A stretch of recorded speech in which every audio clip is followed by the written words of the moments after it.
To all, I am Priyanka, your maths teacher. Today we will start our next exercise of chapter number 6, which is exercise number 6.2. In our last video, we have completed 6.1. Now, in 6.2, this is also similar as 6.1. Find the value of x and y, then show that AB is parallel to CD. Now here, this is the given diagram. We have to find the value of this x and y, then show that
alternative interior angle.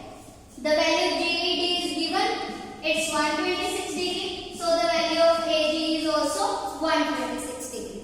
Now these two angles are on a straight line, so the sum of these angles are 180 because these are making linear angle. So we can write AGE plus EGF is equal to 180 because of linear angle. The value of AGE is 126 degree. So the value of EGF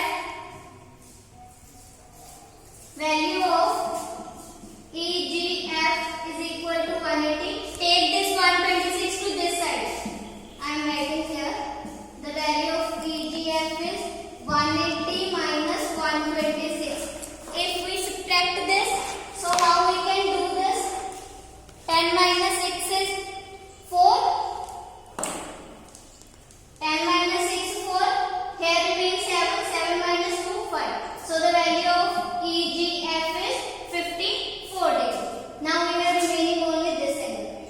We know the value of this whole angle is 126 and this is 90. If we subtract the whole angle and if we subtract this, we have to find the value of GEF. How we can find the whole angle GED? Subtract FED from this one. This is the whole angle. If we subtract this part, we remain with only this part. So the value of GED is given 126 and FED is also given. This is 90 degree. 126